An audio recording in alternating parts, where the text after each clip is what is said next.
एक इल्जाम भी लगता है विकास देवकीर्ति जी, इल्जाम। हाँ, मैं आ रहा हूँ। ठीक है भाई, आप जनता पूछ रही है, आप उत्तर प्रदेश के मुख्यमंत्री योगी आदित्यनाथ पर अपनी प्रतिक्रिया बता दीजिए। जब योगी जी को सीएम बनाने का फैसला हो रहा था, उस समय 2-3 उम्मीदवार थे और मैं दिल से चाहता था कि योगी जी सीएम ना बने। हाँ, मैं बहुत खुल के अपनी बात कहना पसंद करूंगा। मैं दिल से चाहता था कि योगी जी सीएम ना बने, क्योंकि मेरे मन में उनकी छवि थी कि वो एक मठ वाले आदमी हैं और धर्म का आदमी सीधा राजनीति चलाएगा तो उतना अच्छा नहीं होगा। लेकिन पिछले 5-7 साल के कार्यकाल में एक आध मुद्दे पर मुझे कभी कभी लगता है कि कानून का शासन कितना बचता है, कितना नहीं बचता है। लेकिन परफॉर्मेंस पे देखूं तो मैं कहूंगा कि वो एक शानदार मुख्यमंत्री हैं, ये कहने में मुझे कोई आपत्ति नहीं है। अब उत्तर प्रदेश तक पहुंच गए हैं तो बिहार का रुख कर लेते हैं। बिहार के दो बड़े और चर्चित नेता, मैं उन दोनों पर आपकी प्रतिक्रिया जानना चाहूंगा। पहले लालू प्रसाद यादव। इन्होंने मेरी सुपारी ली है मुझे लगता है और आज ये मुझे मरवा के मानेंगे। अरे नहीं। मेरा पिछले कुछ साल में नीतीश कुमार वहां मुख्यमंत्री हैं और मैं जनरली ये मानता रहा हूं कि वो काफी अच्छे मुख्यमंत्री हैं। नए लोगों में तेजस्वी यादव से मुझे काफी उम्मीद है और मुझे लगता है कि वो जो लालू जी के समय की बातें थी कि जंगल राज होगा, वो सब होगा। इस बार जब ये पार्टी सरकार में आई तो मुझे चिंता थी, लेकिन मैंने देखा कि पिछले कुछ महीनों के शासन में उन्होंने बहुत ताकत लगाई है कि वो छवि फिर से ना बन जाए। और अगर तेजस्वी यादव उन गलतियों से मुक्ति के साथ मुख्यमंत्री बनने के रास्ते पर हैं तो मेरा ख्याल है कि बिहार के भविष्य के लिए वो एक अच्छे नेता साबित होंगे। जी, मैं, ये आखिरी प्रश्न है इस सत्र का। कई लोग ये इल्जाम लगाते हैं कि यूपीएससी की तैयारी कराने वाले और जो यूपीएससी में सिलेक्ट हो गए हैं, दोनों लोग एक सेमी गॉड से हो गए हैं, डेमी गॉड से हो गए हैं।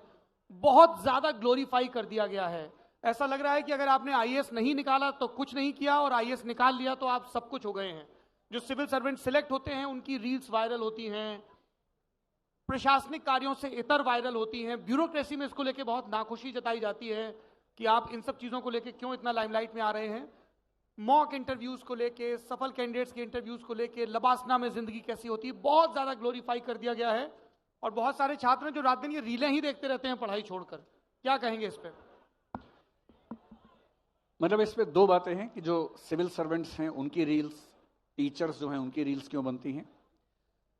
कोविड के दौर में जब हमने यूट्यूब पे कुछ आना शुरू किया तो मुझे उम्मीद नहीं थी कि ऐसा होगा, क्योंकि एक सामान्य समझ ये है कि हिंदी समाज पढ़ाई को लेकर बहुत उत्सुक नहीं रहता है। एक सामान्य समझ ऐसी है और हमें भी लगता था, और मुझे ये बात हजारों बार कही गई है कि हिंदी समाज में पढ़ने की इच्छा है ही नहीं। जब मैंने अपने वीडियोस यूट्यूब पे डाले, लंबे वीडियो, 3 घंटे, 4 घंटे, 5 घंटे का वीडियो भी, 6 घंटे का वीडियो भी डाला, तो मुझे यूट्यूब के धुरंधरों ने कहा कि 27 मिनट से ऊपर वीडियो डालेंगे तो पिट जाएंगे। मैंने बहुत कोशिश की छोटा करूं, मुझसे छोटा होता ही नहीं वीडियो, मैं विस्तार में ही बात करना पसंद करता हूं।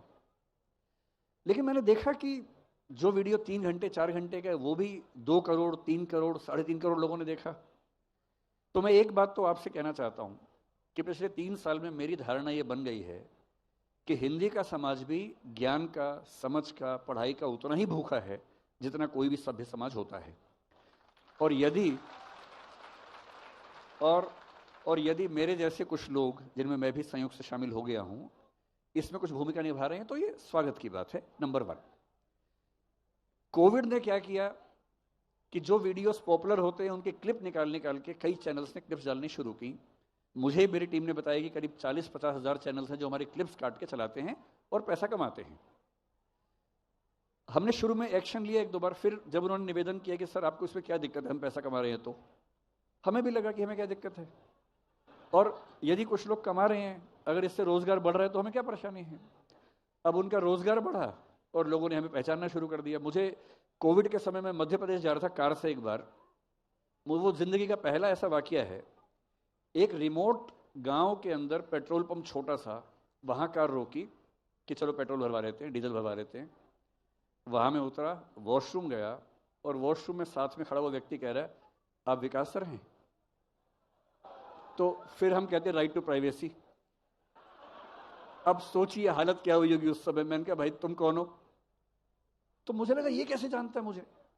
तो उसने बताया कि मैंने यूट्यूब पे आपको कई बार देखा है। उस दिन मुझे यूट्यूब की ताकत का एहसास हुआ। लेकिन एक साल पहले तक केवल यूट्यूब में यूपीएससी एस्पिरेंट्स ही जनरली मुझे जानते थे। और ये जो मुझे कह रहे हैं कि आरोप लगता है, उस आरोप की असली भागीदार यही हैं। ये पहले व्यक्ति हैं जिन्होंने मुझे उस सुरंग से बाहर निकाल के एक इंटरव्यू लिया ललन टॉप पे। मैं बहुत अंतर्मुखी आदमी हूँ, बहुत इंट्रोवर्ट हूँ। पिछले साल यहाँ भी नहीं आया था इसी अंतर्मुखी होने की वजह से। इन्होंने कहा कि आपको एक इंटरव्यू देना है हमारे ललन टॉप पे। वो मेरी जिंदगी का पहला इंटरव्यू था। उसके बाद तो फिर अब आप जानते हैं, जब लोगों ने देखा तो पहचानना शुरू किया। ये बात सही है। और मुझे लगता है कि अगर टीचर्स को लोग सम्मान देने लग गए हैं इस चक्कर में, तो इसमें बुरा क्या है? पढ़ाई लिखाई की कीमत बढ़ रही है तो इसमें बुरा क्या है? ठीक ही है।